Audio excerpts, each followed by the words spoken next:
দর্শকের রাতে সবাইকে আমন্ত্রণ জানাচ্ছেন নিউজ 24 এর প্রতিদিনের আয়োজন আরএসএল স্টিলের গণতন্ত্র অনুষ্ঠানের সঙ্গে আছেন প্লাবন রহমান। আপনারা জানেন যে আমরা দিনের গুরুত্বপূর্ণ খবর একই সঙ্গে সাম্প্রতিক বিভিন্ন ইস্যু নিয়ে আমরা কথা বলে থাকি। আজকে এই আয়োজনে আমাদের সঙ্গে গুরুত্বপূর্ণ অতিথিরা থাকেন, তারা তাদের মতামত জানান। আজকে আমরা কথা বলতে চাই সামনের নির্বাচন এবং নির্বাচন নিয়ে নানা রকম ষড়যন্ত্রের যে কথা বলা হচ্ছে সেই বিষয় নিয়ে কথা বলতে চাই। আমাদের সঙ্গে আছেন আজিজুল বারী হেলাল, তথ্য গবেষণা সম্পাদক বিএনপি, আছেন অ্যাডভোকেট মুজাহিদুল ইসলাম শাহিন, যুগ্ম আহ্বায়ক জাতীয় নাগরিক পার্টি এনসিপি। একেবারে ডান দিকে আছেন অ্যাডভোকেট হাসান তারিক চৌধুরী, সম্পাদক বিশ্ব গণতান্ত্রিক আইনজীবী পরিষদ ও সিপিবির নেতা।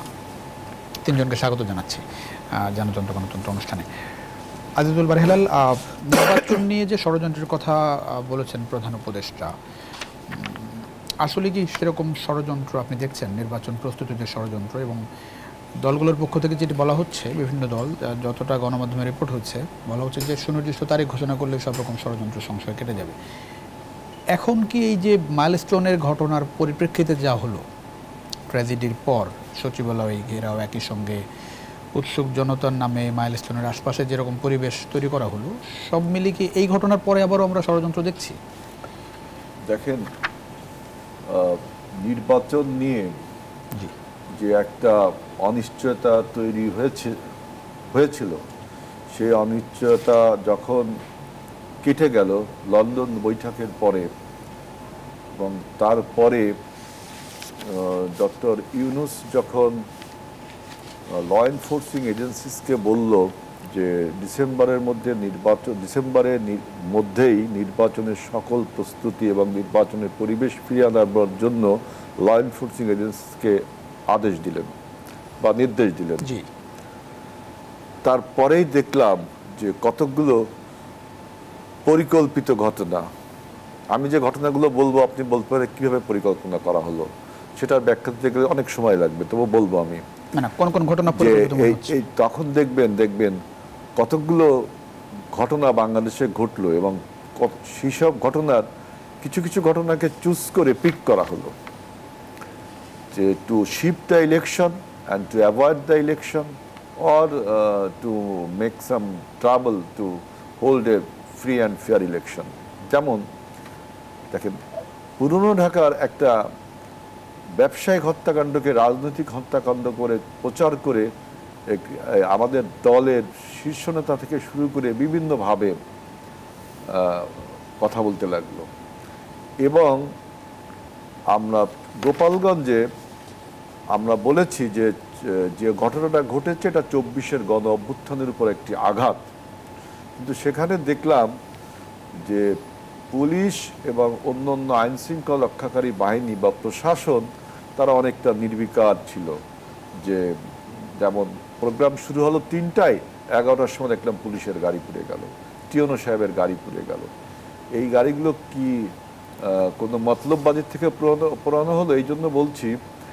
তারপরে দেখবেন যে একই সময়ে আমাদের খুলনায় একজন যুবদল নেতাকে হত্যা করা হলো আপনার রক কেটে। সেই ঘটনাটাকে কিন্তু চুজ করা হলো না, চুজ করা হলো পুরনো ঢাকার ঘটনাটাকে। আর গোপালগঞ্জের ঘটনা তো ঘটলো, সবাই দেখলো, সেটা তো সারা দেশে একটা বার্তা বহন করলো যে নির্বাচনের পরিবেশ দেশে নেই। এরপরে দেখলাম কিন্তু পুরান ঢাকার যে ঘটনাটা সেটা তো খুবই ন্যাক্কারজনক না, এরকম আসলে এটা কি কেউ বলেছে এটা শুভকর ঘটনা? সবাই বলছে ন্যাক্কারজনক, এরকম জিনিস দেখে তো সমালোচনা হবে। মারা গেছে সেটা বিএনপি করে, কিন্তু আপনি এবং যারা মারছে তাদেরকে বিএনপি গ্রেফতারও করতে বলেছে, তাদেরকে বিএনপি ধরতে বলেছে, বিএনপি নিজেও চেষ্টা করছে। এবং যে ঘটনাটা, যে লোকটা প্রাণঘাতী আঘাতটা করলো, যে মূল যে মানে নায়ক, তাকে কিন্তু এখনো ধরা ছোঁয়ার বাইরে রয়ে গেল। যে লোকটা কি ওই যে বড় পাথরটা দিয়ে মারলো, আসিফ মাহমুদ সচিবপুর এলাকায় এক ব্যক্তিকে, এক পরিবার 3জনকে পুড়িয়ে মারা হলো। এই ঘটনাটা অত সেন্সেশন তৈরি করলো না। এটা মসজিদের ইমামকে মারা হলো, কোনো সেন্সেশন তৈরি হলো না। এরপরে দেখলাম যে মাইলস্টোনের ঘটনার পরে আপনার সচিবালয়ের দ্বার উন্মুক্ত করে দেওয়া হলো, সচিবালয়কে একদম আপনার ডিস্ট্রয় করবার জন্য গাড়ি ঘোড়া সব কিছু ভেঙে চুরমার করে ফেলা হলো। এবং একটা বয়ান তৈরি করা হলো যে বাংলাদেশের নির্বাচনের পরিবেশ নেই, অর্থাৎ যে ডক্টর ইউনূস যখন নির্বাচনের কথা বললেন, নির্বাচন ওই যে ল এনফোর্সিং এজেন্সিকে, তখন আবার এই ঘটনাগুলো তাদের মূলটা ছিল এরকম যে বাংলাদেশের ল অ্যান্ড অর্ডার সিচুয়েশন এত ডিটোরিয়েট করেছে যেখানে নির্বাচন করার পরিবেশ। কিন্তু আবার দেখেন এর পেছনে কারা যদি বলেন, তাহলে আমরা দেখলাম যে সরকারের ভিতরে একটা সরকার, এই কথাটা কিন্তু সবাই আমরা জানি যে সরকারের ভিতরে সরকার আছে, এবং বিশেষ করে আমাদের ল এনফোর্সিং এজেন্সিস, এত পতিত সরকারের সমস্ত লোকজন ল এনফোর্সিং এজেন্সি বিভিন্ন জায়গায় বসে আছে, তারা কোনোভাবেই মানে আপনার আইন শৃঙ্খলা পরিস্থিতি রক্ষা করার ব্যাপারে তারা খুবই ইনডিফারেন্ট, খুবই উদাসীন, খুবই অনীহা তাদের, যে আইন শৃঙ্খলা রক্ষা করা তাদের কোনো কাজই না। গোপালগঞ্জের ঘটনায় কিন্তু সেটা প্রমাণ হয়েছে, এবং আরও অন্য অন্য ঘটনায় সেটা প্রমাণ হয়েছে। বিশেষ করে সচিবালয়ে যেভাবে ঢুকে গেল ছেলেরা, ল এনফোর্সিং এজেন্সিস কিছুই বললো না। সুতরাং এই যে আপনার এবং প্রশাসনেও কিন্তু আমরা বারবার বলছি যে এই সমস্ত লোক, পতিত সরকারের লোকজন কিন্তু রয়ে গেছে। এরপরে আমাদের দেশের নির্বাচন, আমাদের দেশকে একটা অস্থিতিশীল দেখতে চায় কারা? পতিত সরকার এবং প্রতিবেশী রাষ্ট্র ভারত। এই যে তাদের যে ব্রেন চাইল্ডগুলো এখানে রয়ে গেছে, তারাই যখন নির্বাচনের কোনো কথা বলা হয় তখনই তারা এই ন্যারেটিভ, এইরকম পরিবেশটা তৈরি করে। আরেকটি যে জাতীয় ঐক্যমত কমিশন, এই জাতীয় ঐক্যমত কমিশন দেখলাম কন্টিনিউয়াসলি আরো কতদিন ব্যাপী যে এই সার্কাস চলবে আমি মানে বুঝে পাই না, আরো কতদিন আমাদের, কারণ আর 2-3 দিন হয়তো হবে। কারণ দেখবেন এক একটা ইস্যু তোলে, এক একটা ন্যারেটিভ তোলে, সেই ন্যারেটিভ যখন রিজলভ হয় তখন আরেকটি ন্যারেটিভ চলে। এই জন্য আমার প্রশ্ন যে জাতীয় ঐক্যমত কমিশন কি আসলে আমাদের ঐক্য চায়? তারা কি ঐক্য, যারা ঐক্য গঠন করার, যদিও আপনার পরিকল্পিতভাবে ঐক্য করা যায় না, কারণ মানুষ ঐক্যবদ্ধভাবে কোনো কাজ করতে পারে না, মানুষ কাজ করতে করতে, লড়াই করতে করতে ঐক্যবদ্ধ হয়। এটা কিন্তু অনেক বক্তব্য পরিষ্কার, একেবারে অনেক ধন্যবাদ। হাসান তারিক চৌধুরী একটু আসতে চাই, আমরা কি ধরেন মানে যত সমস্যা দেশে, সব সমস্যার মূলে কি ফ্যাসিবাদ, ফ্যাসিস্ট, সেই মানে পতিত সরকারের যারা দোসর বলি, যারা কর্মী এখনো বাংলাদেশে আছেন, তারাই মূল সমস্যা, আর কোনো সমস্যা নাই? মানে কিছু হলে আমরা খালি সেটিকে টেনে নিয়ে আসছি, নাকি নিজেদের মধ্যে কোনো সমস্যা আমরা দেখি না? ধন্যবাদ আপনাকে এবং আপনার মাধ্যমে আমার সহ-আলোচকদেরকে শুভেচ্ছা। আসলে দেখেন, আমাদের দেশের রাজনীতির একটা গতানুগতিক প্যাটার্ন তৈরি হয়ে গিয়েছে যে সব কিছু একটা ব্লেমের মধ্য দিয়ে, একটা ব্লেম দিয়ে নিজের দায়টা আমরা কিন্তু অস্বীকার করি। আপনি দেখেন আজকে নয়া বন্দোবস্তের কথা বলা হচ্ছে, তো নয়া চাঁদাবাজির এক বন্দোবস্ত আমরা দেখতে পাচ্ছি, এবং হঠাৎ করে আমাদের স্বরাষ্ট্র উপদেষ্টা বলছেন যে চাঁদাবাজির ব্যাপারে আমরা খুব কঠোর ভূমিকা নেব, অ্যাজ ইফ যে দেয়ার ওয়াজ নো এক্সটর্শন বিফোর, যে আমাদের বিএনপি আমলে কোনো চাঁদাবাজি ছিল না, আওয়ামী ফ্যাসিস্ট আমলে কোনো চাঁদাবাজি ছিল না, এরশাদ আমলে কোনো চাঁদাবাজি ছিল না। চাঁদাবাজি আমাদের দেশের রাজনীতির সংস্কৃতির একটা পার্ট হয়ে গিয়েছিল। মানুষ এই জায়গা থেকে একটা নয়া বন্দোবস্ত চেয়েছে, কিন্তু নয়া বন্দোবস্তটা তো আসে নাই। নয়া বন্দোবস্ত এখনো অধরা। নয়া বন্দোবস্ত মানে কি ছিল? মানে ছিল একটা বৈষম্য মুক্ত ব্যবস্থা। আমাদের সামনে হাজারটা প্রবলেম অতীতে ছিল। ফ্যাসিবাদ পার্টিকুলার কোনো দলের ব্যাপার না, ফ্যাসিবাদ হলো একটা কাল্ট। আপনি ব্যক্তি পূজা করবেন, গোষ্ঠীতন্ত্র করবেন, এবং একটা কোটারি গোষ্ঠীর হাতে সমস্ত শক্তি কেন্দ্রীভূত রাখবেন, যেটা জুলাই সনদের ড্রাফটে ইতিমধ্যেই বলা হয়েছে। হোয়াট ইজ ফ্যাসিবাদ, এটা ক্লিয়ারলি আপনার জুলাই সনদের যে খসড়া ইতিমধ্যেই পলিটিক্যাল পার্টিগুলোর কাছে হাফ ডান হিসাবে আমি বলবো সরবরাহ করা হয়েছে। সেখানে একটা মোটা দাগে একটা ফ্যাসিবাদের ডেফিনেশন দেওয়া হয়েছে। সেই সংজ্ঞায় কে না পড়ে, অতীতে যারা ক্ষমতায় ছিল তারা সকলেই কিন্তু কোনো না কোনোভাবে ওই জুলাই সনদের আরোপিত ফ্যাসিবাদের সংজ্ঞায় পড়ে যাবে। তাহলে আপনি কোন ফ্যাসিবাদকে দায়ী করবেন? ব্যক্তি পূজা কে করে নাই? পরিবারতন্ত্র কে করে নাই? তাহলে এর থেকে মুক্ত হওয়ার জন্য মানুষ এই জুলাই অভ্যুত্থানকে বেছে নিয়েছিল। তারা ভেবেছিল এর মধ্য দিয়ে একটা নতুন কিছু আসবে, যেটা অতীতের জরাজীর্ণতাকে ভেঙে বাংলার মানুষকে একটা বৈষম্যহীন, সত্যিকার অর্থেই বৈষম্যহীন এবং মেধাভিত্তিক, দলীয় কোটা নয়, পছন্দ, ব্যক্তিগত পছন্দ অপছন্দ, যেটাকে আমরা ইংরেজিতে নেপোটিজম বলি, স্বজনপ্রীতি, এটা নয়, বরং মেধাই হবে, দক্ষতা যোগ্যতাই হবে পদায়নের মানদণ্ড। এখন কি দেখছেন? এখন তার ঠিক উল্টাটা দেখছি আমরা সর্বত্র, আমাদের বিচারালয় থেকে শুরু করে আমাদের বিভিন্ন সরকারের যত কমিশন আছে, সব জায়গায় অলিখিতভাবে কাদের পদায়ন হচ্ছে, মানুষের চোখে তো ধুলা দিয়ে বেশিক্ষণ রাখা যাবে না। আজকে বৈষম্য বিরোধী আন্দোলনের নেতারা, ছাত্র নেতারা, তারা তাদের সমস্ত কমিটি তারা বিলুপ্ত করে দিয়েছে, বলেছে শুধু সেন্ট্রাল কমিটি থাকবে। যখন সেন্ট্রাল কমিটি থেকে আবার দোষ বেরোবে, তাহলে কি তারা নিজেদেরকে বিলুপ্ত করবে? এটা অনেকটা আত্মবিনাশী, আত্মঘাতী পথে আমরা চলছি। এর মধ্যে আমরা দেখছি আমাদের সরকার 25টা বোয়িং বিমান কেনার ঘোষণা দিয়ে দিয়েছে। তো এখন এই যে আমাদের দেশে যে একটা উল্টো পথের যাত্রা, এবং আজকে বিএনপির একজন শীর্ষস্থানীয় নেতা উনি বলেছেন যে আমাদের উন্নয়ন, যারা বিদেশি বিনিয়োগকারী আমাদের এখানে বিনিয়োগ করতে চাচ্ছেন না, বলে বিনিয়োগ যদি না থাকে, না ব্যবসায়ীরাও বলছেন ব্যবসায় বিরাট সংকট চলছে। তো দেশে যদি মানি ফ্লো না থাকে, আর যেটা আমরা ঐক্যমত্য কমিশনের নামে যেটি দেখছি আজকাল, what is this? It is a political guinea pig. এবং এইখানে পলিটিক্যাল পার্টিগুলোর একটা এভরিডে একটা মিডিয়া শো হচ্ছে। দেশের মানুষ এই সংস্কারের গতিমুখ বা এই ঐক্যমত্য কমিশনের গতিমুখ কোথায় যাবে জানে না। এই কারণে জানে না যে ঐক্যমত্য কমিশন নিজেই বলেছে যে 7টি বিষয়ে কোনো নিষ্পত্তি হয় নাই, তার মধ্যে অন্যতম বিষয় হলো রাষ্ট্রের মূলনীতি। সুতরাং রাষ্ট্রের মূলনীতি যদি ফাইনাল না হয়, তাহলে ঐক্যমত্যটা কিসের? আর কিসের ভিত্তিতে আপনি জুলাই সনদ করবেন?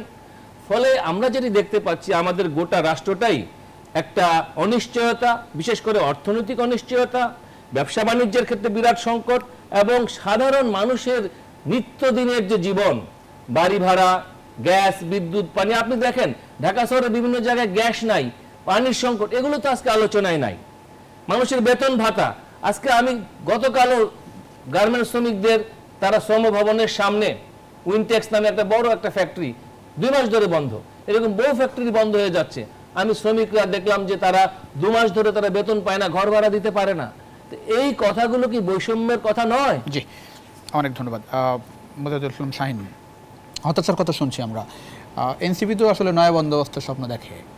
হাসান তারিক বলছিলেন তিনি আসলে কিছুই দেখছেন না, এবং ইভেন আপনারা তো চাঁদাবাজির বিরুদ্ধে প্রচুর কথা বলেছেন, বিএনপিকে অ্যাটাক করেও কথা বলেছেন। বিএনপি নিজে স্বীকারও করেছে যে তাদের চাঁদাবাজি হচ্ছে, তার নিয়ন্ত্রণের চেষ্টা করছে, অনেকে বহিষ্কৃত হচ্ছে দল থেকে। এখন ধরেন বলা হয় যে আপনাদের সঙ্গে খুব অ্যালাইন্ড বৈষম্যবিরোধী ছাত্র আন্দোলন, গণতান্ত্রিক ছাত্র সংসদ, এদের নেতারাও চাঁদাবাজিতে জড়িয়ে যাচ্ছে, ধরা পড়েছে রিমান্ডে। এখন কি বলবে আসলে এনসিপি? এগুলো কি নতুন বন্দোবস্ত? আসলে আপনি দেখেন, আমরা মানে জাতীয় নাগরিক পার্টির পক্ষ থেকে এ পর্যন্ত যে কয়টা পার্টির সদস্যদের বিরুদ্ধে অভিযোগ আসছে, আমরা সাংগঠনিক ব্যবস্থা নিয়েছি, তাদের রাজনৈতিক কার্যক্রমের পদ স্থগিত আছে, এবং আমরা কিন্তু একটা ইনভেস্টিগেশন টিম গঠন করে ইনভেস্টিগেট করে আমরা ব্যবস্থা নিচ্ছি।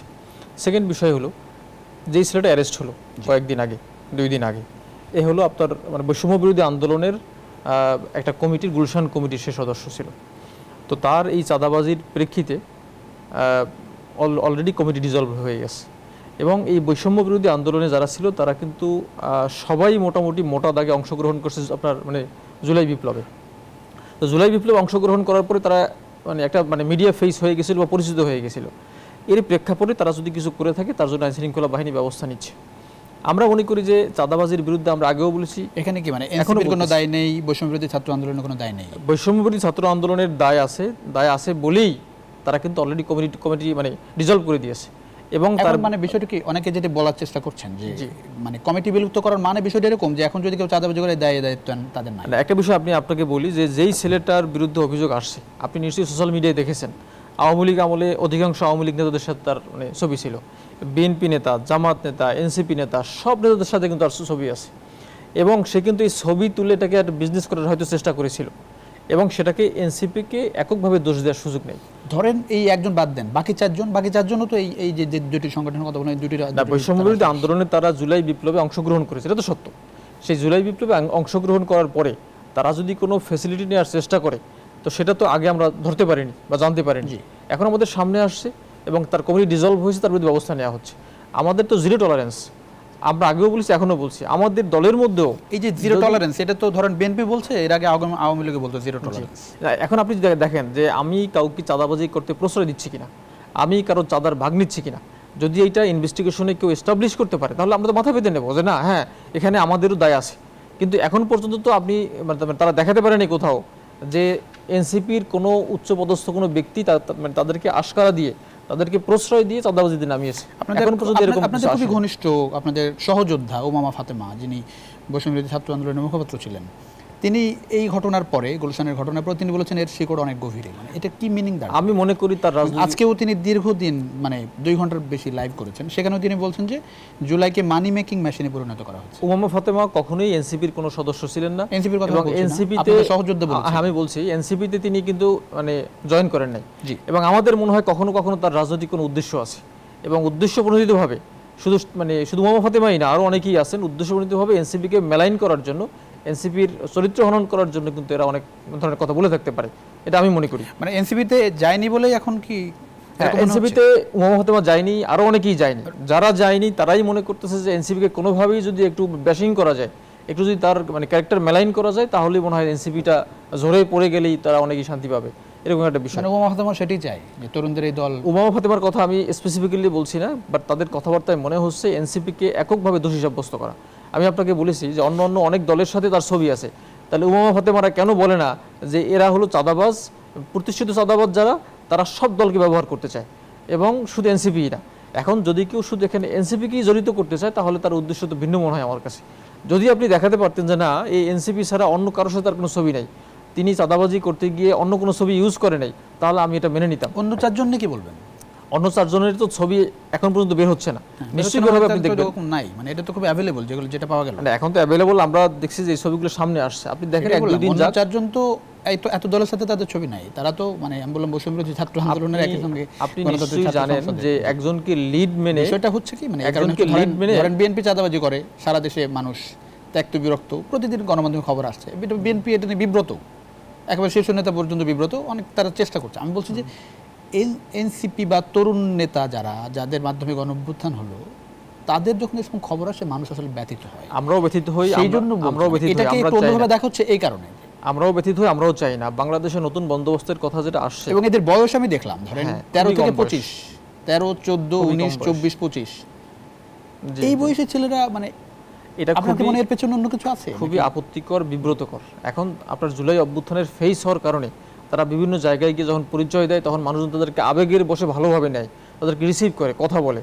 যখন দেখা যায় যে এরা বিভিন্ন এক্সটর্শনের সাথে জড়িয়ে যাচ্ছে, তখন কিন্তু সাংগঠনিক ব্যবস্থা নেওয়া হচ্ছে। ইভেন আমরা তো আইনশৃঙ্খলা বাহিনীকেও বলে দিচ্ছি যে যেখানে এরকম পাবেন তাদেরকে মানে আটক করতে হবে। সেকেন্ড আর একটা বিষয় আছে, বৈষম্য বিরোধী আন্দোলনের বিরুদ্ধে, ইভেন এনসিপির বিরুদ্ধেও পরিকল্পিতভাবে কিন্তু চরিত্র হননের ব্যবস্থা করা হচ্ছে। এবং এখানে এটাও দেখতে হবে যে কোনো গোষ্ঠীর কোনো উদ্দেশ্য আছে কিনা, যে এই বৈষম্য বিরোধী আন্দোলন বা এনসিপির যারা নেতৃবৃন্দ আছে, এদের ক্যারেক্টার মেলাইন করতে পারলে তাহলে অনেক উদ্দেশ্য হাসিল করা যাবে। নতুন সংস্কারের মানে যে কথাটা আসতেছে, সে কথাটা মানে আপনার বলার কেউ থাকবে না, বিচারের কথা বলার কেউ থাকবে না। তো এই সংস্কার বিচারের বিরুদ্ধেও কিন্তু এই গোষ্ঠীটা কাজ করতেছে। আপনি দেখেন বৈষম্য বিরোধী আন্দোলনের যে নেতৃবৃন্দ আছে, অনেকটা মানে ধরেন বিএনপির বিরুদ্ধে চাঁদাবাজির অভিযোগ আছে, এটা মিথ্যা না। আপনাদের বিরুদ্ধে যে অভিযোগ আসছে, মানে বিএনপিও খুঁজতেছে যে যেসব বিষয় ইস্যু সামনে আনা হচ্ছে তার পেছনে উদ্দেশ্য আছে। এনসিপি বা ধরেন তরুণ নেতৃত্ব তারাও বলতেছে যে এইসব বিষয় নিয়ে বেশি আলোচনা হচ্ছে, সমালোচনা সামনে আনা হচ্ছে, কারণ উদ্দেশ্য আছে। সত্য উঠে আসবে না? সত্য অবশ্যই উঠে আসবে, এবং আমরা চাই উঠে আসুক। কিন্তু আপনি আরেকটা বিষয় আপনি দেখেন, এনসিপির অনেক নেতৃবৃন্দ আছে ফ্রেশ ক্লিন ইমেজ, এদের বিরুদ্ধেও বানোয়াট এমনভাবে এআই দিয়ে ছবি তৈরি করে অভিযোগ নিয়ে আসা হচ্ছে, যেগুলো দেখে মনে হচ্ছে যে এই গোষ্ঠীটি পরিকল্পিতভাবে এখন এনসিপিকে ধরছে। এটাই আসলে সবার বিরুদ্ধে হচ্ছে, এআই দিয়ে এখন এআই যুগে এই স্ট্রাগল ফেস করতে হবে। একটা বিরতির উপরে ফিরছি দর্শক, ছোট্ট বিরতির সভা হচ্ছে আরআইএসএল স্টিল গণতন্ত্র কিছুক্ষণের মধ্যে ফিরছি, আশা করি সঙ্গে পাচ্ছি বিরতির পর। দর্শক আবারও স্বাগত আরআইএসএল স্টিল গণতন্ত্রের সঙ্গে আছেন প্লাবন রহমান। আমরা কথা বলছিলাম সাম্প্রতিক বাস্তবতা নিয়ে, নির্বাচন এবং বিভিন্ন ষড়যন্ত্রের যে অভিযোগ আসছে সে বিষয় নিয়ে। আমাদের সঙ্গে আছেন আজিজুল বারে হেলাল, আছেন অ্যাডভোকেট হাসান তারেক চৌধুরী, আছেন অ্যাডভোকেট মুজাহিদুল ইসলাম শাহিন। আজিজুল বারে হেলাল, আমরা নির্বাচনের একরকম সম্ভাব্য তারিখের কথা বলা হচ্ছিল, 13 দলের সঙ্গে বৈঠকের পরে নেতৃবৃন্দ বের হয়ে বললেন যে 4-5 দিনের মধ্যেই তারিখ ঘোষণা করা হবে, যদিও আনুষ্ঠানিকভাবে প্রেস উইংয়ের পক্ষ থেকে আসলে কিছু বলা হয়নি। বিএনপি খুব বিশ্বাস করে, এবং বিএনপির স্থায়ী কমিটির সদস্য সালাউদ্দিন আহমেদ তিনি বলছেন যে সব সংকট কেটে যাবে যদি আসলে তারিখ ঘোষণা করা হয়। তারিখ ঘোষণাটা করা হচ্ছে না কারণ এর পেছনে কিছু দেখেন নাকি?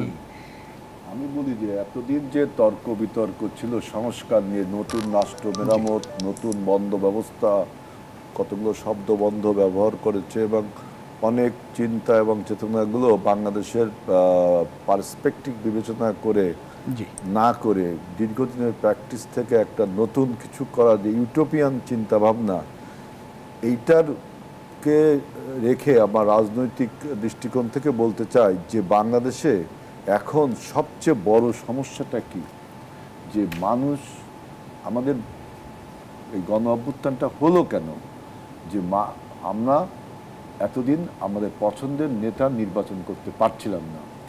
এই জায়গাতে যদি আপনি সংস্কার করেন, মূল সংস্কারটা তো এইখানে দরকার, যে মানুষ যাতে নিশ্চিন্ত মনে অবাধ এবং নিরপেক্ষভাবে একটা মানুষকে ভোট দিতে পারে এবং তার সেই ভোটটা যেন গণনা করা হয় এবং গণনা করার শেষে ভোটটা যেন ডিক্লেয়ার করা হয়। এটা আমি দেখলাম আপনাদের যত সংস্কার, রাষ্ট্র মেরামত, যত আলোচনা করেন, সব আলোচনার ৮০% কাজই সমাপ্ত হয়ে যায় যদি মানুষ তার ভোটের যে অধিকারটা যে দিলে আপনার সেই ভোটটা কাউন্ট হলে এবং যদি ঘোষণা করা হয় সে তার পছন্দের নেতা নির্বাচন করতে পারে, তাহলে কিন্তু এত তর্ক বিতর্ক থাকে না। নির্বাচনের ডেটটা যদি ঘোষণা করা হয় তাহলেও কিন্তু দেখেন আমাদের প্রশাসনের যে শৈথিল্য, আমাদের আইন শৃঙ্খলা পরিস্থিতির যে শৈথিল্য, এটাও কিন্তু একটা অ্যাক্টিভেট হওয়ার সুযোগ। এটা আমি হাইপোথেটিক্যালি বলছি না, কিন্তু সরকার যদি মনে করে, দেখবেন আপনি আমার কথাগুলো শেষ করি, আমার বক্তব্য আপনি দেখবেন যে বর্তমান যে তর্ক বিতর্ক ঐক্যমত কমিশনের নেতৃত্বে আমাদের যে এনসিপি বলেন, জামাত বলেন, আরো অন্যান্য সবার আমি দেখলাম একটা টার্গেট, যে আগামীতে যে সরকারটা গঠিত হবে এটা কিন্তু খুব গুরুত্বপূর্ণ। গণ অভ্যুত্থানের চেতনাকে যারা বহন করবে এবং গণ অভ্যুত্থানকে যারা স্টাবলিশ করবে, যেন এই দেশটা টিউনিশিয়া না হয়, যেন এই দেশটা মিশর না হয়। যারা মিশরের সেই আরব স্প্রিং আর টিউনিশিয়ার আরব স্প্রিং যেমন, তারা এটা বুঝছেন আমি কি বলতে চাচ্ছি। তাদের একটা লক্ষ্য যে আগামী সরকারটা দুর্বল সরকার করতে হবে, আগামী সরকারটা দুর্বল সরকার, ওই সরকারকে কীভাবে আষ্টে পৃষ্ঠে বেঁধে দেওয়া যায়, এই জন্য অনেক থিওরি, অনেক তত্ত্ব উপাত্ত দেওয়া হচ্ছে যে পৃথিবীর এমন একটা দেশ দেখান যে দেশে প্রধানমন্ত্রীর ক্ষমতাকে নির্দিষ্ট করা হয়, একমাত্র দেশ বাংলাদেশ, যে দেশে প্রধানমন্ত্রীর ক্ষমতাকে নির্দিষ্ট, পৃথিবীর আর কোনো দেশে কিন্তু এই ব্যবস্থা নেই এরকম। এই জন্য আমি বললাম যে ওইখানে একটা সার্কাস চলছে, এই জন্য আমি প্রথমে বলছিলাম সার্কাস। তো এই যে দুর্বল সরকার করার একটা অপচেষ্টা, এই দুর্বল সরকার করার অপচেষ্টার পাশাপাশি যদি সরকার গঠিতই না হতে পারে, এই জন্য দেখবেন ইলেকশনকে লঙ্গার টাইমের জন্য নিয়ে যাওয়া হচ্ছে এবং এর জন্য তারা কত ফন্দি উঠেছে দেখেন। এনসিপিরা নতুন রাজনৈতিক দল, তাই না? এনসিপিটা নতুন রাজনৈতিক নিবন্ধন পাবে, পায়নি এখন, এটা অন্য একটা আলাপ। এনসিপিটা নতুন রাজনৈতিক দল, এখানে ফ্যাসিবাদ আওয়ামী লীগের পতন হয়েছে, ও আর কখনো ব্যাক করতে পারবে এই বিশ্বাস তো আমি করি না, কারণ তার সমস্ত রাজনৈতিক বয়ান পরাস্ত হয়েছে, তার সমস্ত রাজনীতি পরাজিত হয়েছে। সুতরাং বাংলাদেশে একটা যে মানুষ বলে তৃতীয় শক্তি, চতুর্থ শক্তি বলে না, আমি মনে করি বাংলাদেশের দ্বিতীয় শক্তির আবির্ভূত হতে পারত এই এনসিপির মাধ্যমে। এনসিপিরা যেহেতু আমাদের 17 বছরের যে গণ অভ্যুত্থান, তার দুনিয়া কাঁপানো 34 দিনের কিছু পোস্টার বয় সেখানে আছে। কারণ আপনার বৈষম্য বিরোধী ছাত্র মানে শুধু কিন্তু এনসিপি ছাত্র সংগঠন না, জাতীয়তাবাদী ছাত্র দল, ছাত্র শিবির, ছাত্র ইউনিয়ন, আরও যে সংগঠন সবাই মিলে। কিন্তু যখন এনসিপি রাজনৈতিক দলটা হলো বা গণ অভ্যুত্থান শেষ হয়, তখন যার যার ক্যাম্পে সে ফিরে গেল। এই এনসিপিতে কিছু পোস্টার বয়রা রয়ে গেল, তারা কিন্তু একটা রাজনৈতিক বয়ান তৈরি করতে পারত, তারা রাজনৈতিক ডিসকোর্স তৈরি করতে পারত। বাংলাদেশে একটা যে ভ্যাকুম তৈরি হয়েছে রাজনীতির, একটা বড় রাজনৈতিক দল হিসেবে আমাদের গণতন্ত্রকে আরও ভাইব্রেন্ট করতে পারতো। দেখবেন এনসিপিও এখন ম্যালাইন্ড হচ্ছে, এনসিপিও আন্ডারমাইন্ড হচ্ছে, অর্থাৎ এনসিপিকেও এখন আপনার বিভিন্নভাবে বিতর্কিত, আর বিএনপির নামে তো অনবরত চলছে। আবার অন্য রাজনৈতিক দল দেখেন জামাত, তার একটা আপনার স্টিগমা কিন্তু 71-এ আছে। তার মানে কি, সমস্ত রাজনৈতিক দলকে যদি এইভাবে সময় ক্ষেপণ করে করে করে করে এক এক করে যদি সব একটা বিরাজনীতিকরণ করা যায়, তাহলে বাংলাদেশে হামিদ কারজাই মার্কা সরকার একটা গঠন করা যাইতে পারে। তাহলে ইরাকের আমি বলি ইরাকের আব্দুল ঘানি মার্কা সরকার একটা গঠন করা যাইতে পারবে। আমার এনসিপির প্রতি দুঃখ হয়, তারা একটা রাজনৈতিক দল চাঁদাবাজি, সন্ত্রাসী, ওই যে মানি মেকিং বলছে, ওদের বিরুদ্ধে কত কিছু বলছে, তাই না?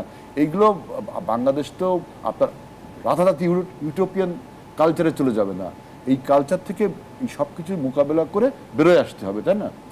কিন্তু দেখেন এই এনসিপি তার রাজনৈতিক বয়ান তৈরি না করে, রাজনৈতিক কোনো ডিসকোর্স তৈরি না করে, কোনো ইডিওলজি না দিয়ে, কোনো প্রোগ্রামস না দিয়ে তারা অন্য একটি রাজনৈতিক দলে ভাবশিষ্যে পরিণত হয়ে গেছে। আমি দেখলাম ভাই তোরা একটা বাংলাদেশে যে পলিটিক্যাল ভ্যাকুম তৈরি হয়েছে যে মাফিয়ার পরাজয়ের ফলে, সেই জায়গাটা কিন্তু অনায়াসে নতুন বয়ান তৈরি করে নিতে পারত, তা না করে তারা একটা ভাবশিষ্যে পরিণত হয়েছে আরেকটি রাজনৈতিক দলে। সুতরাং আমি বলছি যে বাংলাদেশকে অস্থিতিশীল করে বিরাজনীতি করার উদ্দেশ্য কাদের, যে আপনি বললেন না কে করতে চায়, উদ্দেশ্য কাদের বলেন আপনি?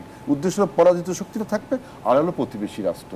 এদের ব্রেন চাইল্ডরা এখনো, এবং এদের ব্রেন চাইল্ড কারা? প্রশাসনে রয়েছে, আইন শৃঙ্খলা রক্ষাকারী বাহিনীতে রয়েছে, তারা এখনো রয়েছে কি যে বাংলাদেশের এই গণ অভ্যুত্থান যদি বিজয় লাভ করে, প্রতিষ্ঠিত হয়, তাহলে তাদের বিচার হবে, তারা ধরা খাবে। এই জন্য দেখবেন যে ওই যে ভাই একটা কথা বললো যে নির্বাহী বিভাগকে আপনার দুর্বল করার কথা। অনেক বড় আলোচনা। আমি একটু হাসান তারিক ভাই আসতে চাই, আপনি কতটা আসলে একমত ভাই যেটি বলছিলেন যে প্রতিবেশী রাষ্ট্র এবং ফ্যাসিস্টরাই আসলে একটি সামনে দুর্বল সরকার চাই? আমাদের নিজেদের মধ্যে যে বাস্তবতা, যে মত দ্বিমত আমরা দেখছি, এবং মানে কি বলবো আসলে নোংরা আলোচনা, একজন আরেকজনকে যে আমরা কাদা ছোড়াছুড়ি করছি, সেটি কি আমরা নিজেরা বুঝতে পারছি আমরা আসলে কোন দিকে যাচ্ছি? পরিণতি বুঝতে পারছি আমরা? দুঃখজনক হলেও সত্য যে আমাদের দেশের রাজনীতিটা গঠনমূলক পদ্ধতিতে আগায় নাই, এবং এই কথা তো স্বীকার করতেই হবে যে বিগত 16 বছরে, আমি আগের সময়টা বাদই দিলাম, বিগত 16 বছরে আমাদের গতানুগতিক প্রচলিত রাজনৈতিক দলগুলো একটা মডার্ন পলিটিক্স উপহার দিতে পারে নাই। ফলে যে ইয়াং জেনারেশন, যাদেরকে আমরা এআই এর জেনারেশন বলবো, যাদেরকে আমরা ডিজিটালাইজড জেনারেশন বলবো, এই জেনারেশনকে ধারণ করার মতো রাজনৈতিক শক্তি বিকশিত হতে পারে নাই, এবং এক ধরনের ডিনায়াল থেকেই কিন্তু প্রচলিত রাজনীতির প্রতি এক ধরনের ডিনায়াল থেকে অভ্যুত্থানটা হয়েছে। এবং এই অভ্যুত্থানের ক্যারেক্টার যদি আমি বলি, দেয়ালের গ্রাফিতির ভাষাগুলো আপনি দেখেন, সেখানে বলছে কি যে চেটে নয়, অর্থাৎ চামচাগিরি করে নয়, চেটে নয় খেটে খাও। হ্যাঁ, তারপরে তারা বলছে যে তাহলে কি ধর্ম নিয়ে বেশি বাড়াবাড়ি করো না, তাহলে কি কৃষ্ণচূড়ার নাম রাখবা ফাতেমা চূড়া? মাওলানা ভাসানীকে তারা উদ্ধৃত করছে। এই যে রাজনীতির যে মডিফিকেশন, একটা modern modification for a equality, for a good governance, for a rule of law, এই জায়গাগুলো অ্যাড্রেস যারা করেছিল সেই মেধাবী তরুণরা আবার কিন্তু তারা ঘরে ফিরে গিয়েছে। আনফরচুনেটলি তাদের যে তলানিরা রয়ে গেছে চাঁদাবাজির মাঠে, এবং রাজনীতিটা আবারও সেই যে নতুনত্ব উপহার দেওয়ার যে সম্ভাবনার জায়গাটি যেটি ছিল, যেটি আপনি বললেন যে কাদা ছোড়াছুরি নোংরামির কালচার থেকে বেরিয়ে একটা গঠনমূলক এসো এবার দেশ গড়ি, যেমন ছাত্র ইউনিয়ন স্বাধীনতার পর স্লোগান দিয়েছিল যে যুদ্ধ বিধ্বস্ত দেশে এসো এবার দেশ গড়ি। তো এই যে গণ অভ্যুত্থানের পরে বিধ্বস্ত দেশে এসো এবার দেশ গড়ি, এই ডাকটা কিন্তু এই বয়ানটা যেটা তরুণরা করতে পারত, যে স্বপ্নের জায়গাটা তৈরি হয়েছিল, সেটা আনফরচুনেটলি ফেল করে গেছে। এবং একটা গতানুগতিকতার বৃত্তে সমস্ত রাজনৈতিক শক্তি আটকা পড়ে গেছে। এবং সবচেয়ে বড় যে ডিনায়াল, যেটার ব্যবসা আওয়ামী লীগ করেছে, মুক্তিযুদ্ধের চেতনা ব্যবসা, এইটাকে রিয়ালিটির জায়গায় নিয়ে প্রকৃত অর্থেই মুক্তিযুদ্ধকে সামনে আনা, সেটি কিন্তু হচ্ছে না। মুক্তিযুদ্ধের প্রতিও এক ধরনের কিন্তু ডিনায়াল এই ঐক্যমত্য কমিশনের কথাবার্তার মধ্য দিয়ে বেরিয়ে আসছে। মুক্তিযুদ্ধের মূল আকাঙ্ক্ষাটাই ছিল হলো অর্থনৈতিক বৈষম্য বিলোপ। আপনি দেখেন আজকে ঐক্যমত্য কমিশন একটিবারের জন্য বলে নাই যে আসেন আমরা এই জায়গাটাতে ঐক্যমত্য হই যে বাংলাদেশে শ্রমিকদের একটা ন্যূনতম ন্যাশনাল মজুরি থাকবে যেটার নিচে কেউ দিতে পারবে না। দিস ইজ এ বৈষম্য বিরোধী স্ট্যাটাস।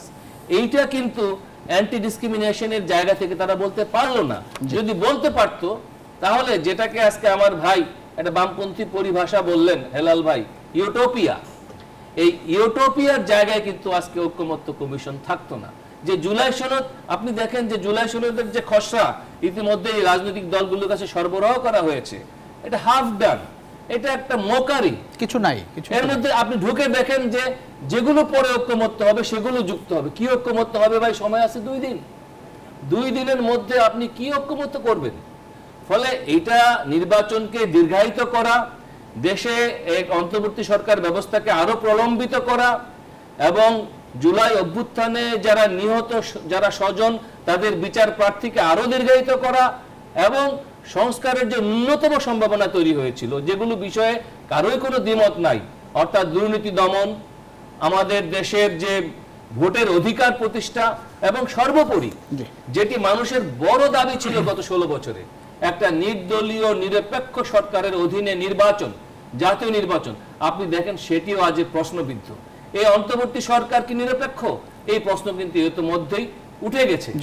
ফলে এই জায়গা থেকে আমি মনে করি দেশ সম্ভবত আরো একটি গণ অভ্যুত্থানের অপেক্ষা করছে। অনেক ধন্যবাদ। একটা বিরতির সময় হচ্ছে, আবার বিরতির পরে মোজাহিদুল ইসলাম শাহীন আপনার কাছে ফিরবো। দর্শক, ছোট্ট একটা বিরতির সময় হচ্ছে, আবারও আরএসএল জনতন্ত্র গণতন্ত্র এই কিছুক্ষণের মধ্যে ফিরছি, আশা করি সঙ্গে পাচ্ছি। দর্শক, আবারও স্বাগত। আরএসএল জনতন্ত্র গণতন্ত্র এর সঙ্গে আছেন প্লাবন রহমান। আমরা কথা বলছিলাম সামনে নির্বাচন এবং ষড়যন্ত্রের যে বাস্তবতার কথা বলা হচ্ছে সে বিষয় নিয়ে। মোজাহিদুল ইসলাম শাহীন, আপনি আসলে সামনে কি দেখছেন? মানে সামনে নির্বাচনের যে একরকম সময়সীমা ফেব্রুয়ারি, তার আগে যা যা দেখছেন এগুলা কতটা কাঙ্ক্ষিত? আমরা আসলে কতটা সৃজনশীলভাবে প্রবলেম সলভ করতে পারছি? এটা মানে অবশ্যই অনাকাঙ্ক্ষিত।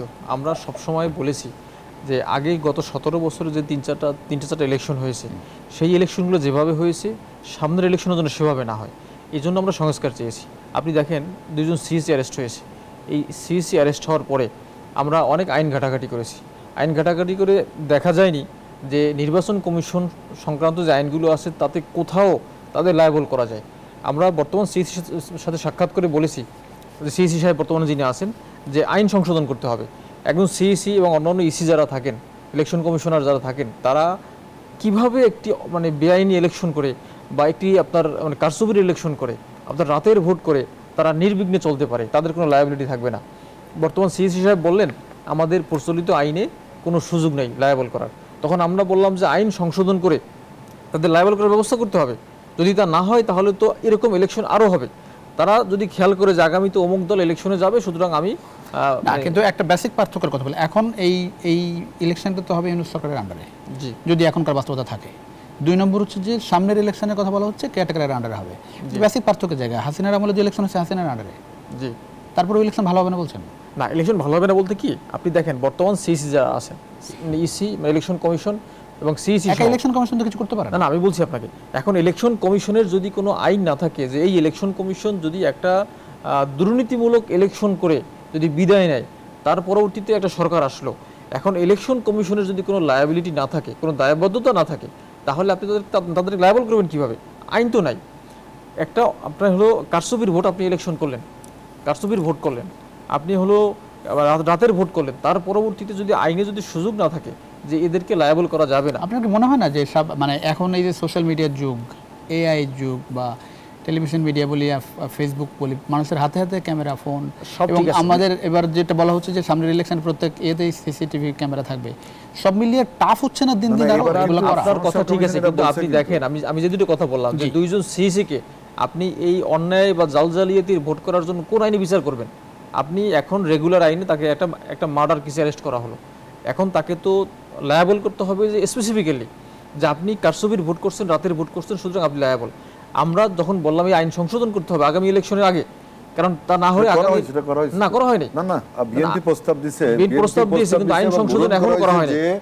যে সমস্ত নির্বাচন কমিশন বা সংবিধান আইন সংশোধন ফেলাল ভাই এখনো করা হয়নি। কমিটির এরা যদি কোনো ক্রিমিনাল অফেন্স করে ক্ষমতায় থাকাকালীন সময়ে, তখন তাদের ক্রিমিনালি লায়াবিলিটিজও নিতে হবে। সেই আইন আমাদের দেশে তো ক্ষমতা অপব্যবহারের আইন রয়েছে, না ওভাবে আইন নাই। আপনার ইলেকশন ক্রিমিনাল লায়াবিলিটি বলছেন, এই সংস্কার যেগুলো হচ্ছে এগুলো কোনো কাজে আসবে না। এই সংস্কার আপনি দেখেন, সংস্কার তো বিভিন্ন সেক্টরে হচ্ছে, এখন এটা ছাড়া এগুলো কোনো কাজে আসবে না। আমি বলছি সংস্কার কাজে লাগবে। সংস্কার হচ্ছে কোথায়? সংস্কারের জন্য প্রস্তাবনা নিচ্ছে। আপনি দেখেন ঐক্যমত কমিশন কি নিচ্ছে, প্রস্তাবনা নিয়ে আগামী ইলেকশনে যারা নির্বাচিত হবে তারা এসে সংস্কার করবে। কিন্তু কিছু সংস্কার তো এখনো করা যেত। আপনি দেখেন একটা সংস্কার, সেগুলো করছে না কেন? সেগুলো করছে না অদৃশ্য হাতে, অদৃশ্য কারণে এগুলো আটকে আসছে।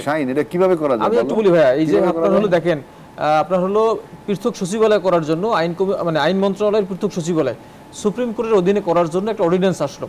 প্রধান বিচারপতি বললেন যে গত 22 জুন একটি বিশেষ ঘোষণা আসবে প্রধান বিচারপতির পক্ষ থেকে। কি ঘোষণা আসবে? যে আপনার হলো পৃথক সচিবালয় সংক্রান্ত একটি অর্ডিন্যান্স জারি হবে। 22 জুন চলে গেল, বিচার বিভাগীয় সম্মেলন হলো, কিন্তু কোনো ঘোষণা আসলো না। পরবর্তীতে আমরা বাইদাবাই শুনলাম যে এই অর্ডিন্যান্সটা আটকে গেছে, সংস্কার হলো না। আপনি দেখেন আমরা এটা নিয়ে অনেক কথা বলছি। কে বাধা দিল? কে বাধা দিল? অদৃশ্যমান কোন পলিটিক্যাল পার্টি কি বাধা দিয়েছে? অদৃশ্যমান কমিউনিস্ট পার্টি কোন বা জায়গা বিএনপি কি বাধা দিয়েছে? বলতেছি কে বাধা দিল সেটা তো আইন মন্ত্রণালয় থেকে বলবে, আইন উপদেষ্টা বলবে যে কেন 22 তারিখে অর্ডিন্যান্স হলো না। প্রধান বিচারপতি প্রকাশ্য ঘোষণা দিলেন যে একটা বিশেষ সুসংবাদ আসতেছে সবার জন্য, দেশের জন্য, জাতির জন্য, যে আইন মন্ত্রণালয়, আইন সচিবালয় সুপ্রিম কোর্টের অধীনে আসবে। কিন্তু সেটা হইল না। এটা হইলে কি হইতো? বাংলাদেশে বলছি বাংলাদেশের বিশাল বিপ্লব ঘটে যেতে পারতো। আপনার অধস্তন জুডিশিয়ারিকে কাজে লাগিয়ে শেখ হাসিনা যেভাবে ফেসিবাদ মানে ধরে রাখছে, আপনার বিরোধী দলের নেতা মানে যারা নেতা কর্মীদেরকে শাস্তি দিয়েছিল, জেলে নিয়েছিল, রিমান্ডে দিয়েছিল, সেগুলো কিন্তু হইতো না। কেন হইতো না? আপনার একজন বিরোধী দলের নেতাকে অ্যারেস্ট করতে হবে, আইন মন্ত্রণালয় থেকে বলতো পুলিশকে অ্যারেস্ট করো, আর জজ সাহেবকে বলতো তুমি একে রিমান্ডে দিয়ে দাও, 10 দিন রিমান্ডে দাও, 20 দিন রিমান্ডে দাও, সেভাবে হইতো। কিন্তু যদি জুডিশিয়ারি এভাবে সুপ্রিম কোর্টের অধীনে আসতো তাহলে কিন্তু রাজনীতিবিদরা এটা পুরো করতে পারতেন না, এখানে প্রভাব সৃষ্টি করতে পারতেন না। এখন দেখেন আমি আপনাকে একটা ছোট্ট উদাহরণ দিলাম। আমি একটা প্রশ্ন করি, খুব বেশি সময় পাওয়া যাবে না। সেটা হচ্ছে যে একটা বড় অভিযোগ যে ঐকমত্য কমিশন, ইউনিট সরকার, এনসিপি, জামাত সবাই মিলে ইলেকশন ডিলে করতে চায়। না, আমি মনে করি ইলেকশন ডিলে করার কোনো বিষয় না। আমাদের প্রথম থেকে আমাদের ধরেন আপনি যেগুলো বললেন এগুলো না পর্যন্ত আপনি তো ভালো ইলেকশন দেখছেন না, তার মানে আপনি ইলেকশন আরো পরে না। আমি ইলেকশন চাই, আমি ইলেকশনের বিরোধী, এগুলো হওয়া অসম্ভব না। এই যে গত 22 জুনের যে অর্ডিন্যান্স আটকে গেল, কারণ হচ্ছে না, তাহলে হচ্ছে না কেন? এটা অদৃশ্য কারণ হচ্ছে না। এই অদৃশ্য কারণ কারা এখন প্রভাব বিস্তার করতেছে? আপনাদের সরকারই তো ক্ষমতায়। না, আমার সরকার ক্ষমতায় কোথায়? আপনি এভাবে আমার চাপিয়ে দিলে তো হবে না।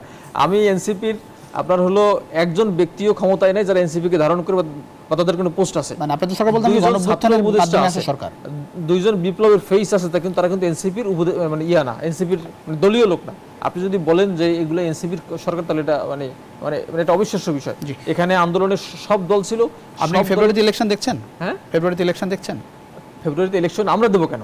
দেখছেন কিনা সামনে ইলেকশন? আমরা মনে করি যে সংস্কার বিচারের সাথে ইলেকশন হওয়া উচিত এবং ইলেকশন হতে হবে। অবশ্যই সংস্কার। অনেক ধন্যবাদ। আমরা প্রায়োরিটি দিতে হবে। হেলাল ভাই, আপনি কি দেখছেন সামনে? আমি যতদিন না ডক্টর ইউনূস নির্বাচন কমিশনকে নির্দেশ দিচ্ছেন নির্বাচনের ডেট ঘোষণা করার জন্য, ততদিন আমি কোনো সার্টেনিটি দেখি না। একেবারে শেষ পর্যায়ে হাসান তারিক ভাই একটু। আল্লাহ, অনলি আনসার ইজ ইলেকশন। এখন এই ইলেকশন এখনো পর্যন্ত অনিশ্চিত, এটা বাংলাদেশ এবং বহির্বিশ্ব বুঝতে পেরেছে। আমি কিছুদিন আগে দেশের বাইরে ছিলাম, বিদেশি সাংবাদিকরা, বিদেশি পলিটিশিয়ানরা তারা বলছে ইলেকশন এখনো সুদূর পরাহত, কারণ অনেক প্রিকন্ডিশন এখানে রয়েছে। আমরা আশা করি সামনে রেখে রাষ্ট্র একটা ভয়াবহ অনিশ্চয়তার দিকে চলে যাচ্ছে। জি, অনেক ধন্যবাদ। আমরা আশা করি যে নিশ্চয়ই যারা সরকারে আছেন এবং যারা কর্তা ব্যক্তি আছেন বিভিন্ন পর্যায়ে, তারা নিশ্চয়ই এটি অনুধাবন করবেন এবং সুষ্ঠু গ্রহণযোগ্য নির্বাচন শীঘ্রই আমরা দেখব। অনেক ধন্যবাদ দর্শক যারা এতক্ষণ আমাদের সঙ্গে ছিলেন। এই ছিল আজকের জনতন্ত্র গণতন্ত্র। দেখা নিশ্চয়ই অন্য সময়। সে পর্যন্ত ভালো থাকবেন সবাই। আশা করি এই নিউজ 24 সঙ্গে।